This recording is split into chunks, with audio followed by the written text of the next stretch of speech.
بكرة هموت. شاب يتنبأ بوفاته قبل يوم من مصرعه في حادث بمحافظة الغربية بمدينة طنطا. إليكم التفاصيل والرجاء من حضراتكم الدعاء له بالرحمة والمغفرة. حالة من الحزن سيطرت على أهالي قرية ضماط بمركز كطور بمحافظة الغربية إثر مصرع طالب في كلية تمريض جامعة طنطا من أبناء القرية في حادث انقلاب دراجة نارية بشكل مأساوي.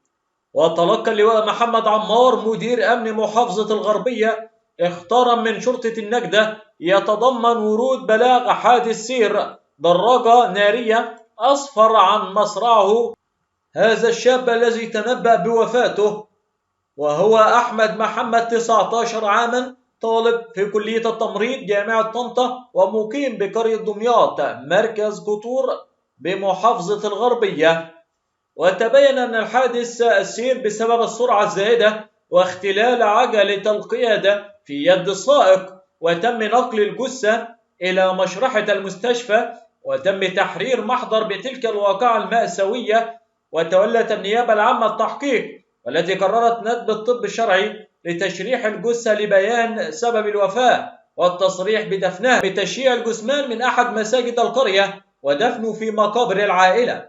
وقال أحد جيران الشاب أنه يتميز بحسن الخلق والسمعة الطيبة وأنه بارا بأهله، وكان خبر وفاته صدمة لجميع أهالي القرية. وقال أصدقاء الطالب أنه في الفترة الأخيرة كان يتحدث عن موته كثيرا وبشكل غريب وملحوظ، وكان دائما يوصيهم بذكره والدعاء له عندما يموت.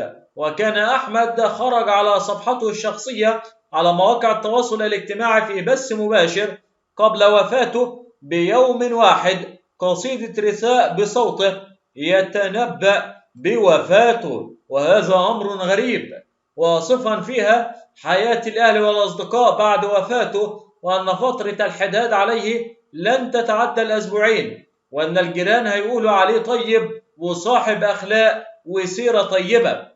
وجاء نص الرسالة باعتبار بكرة هموت في حادثة الدموع هتصاحب أمي بس هتموت ورايا، والسنين هتزق أبويا خطوتين للحزن جايز، والصحاب هتحط صورتي عندهم في التليفونات، والجيران يسألوا عني قبل اسمي يقولوا مات، والحداد هيكون عشاني أسبوعين، قرآن في بيتنا عادي هتسمع، شد حيلك. نسأل الله السلامة يا رب العالمين، والرجاء الدعاء له بالرحمة والمغفرة.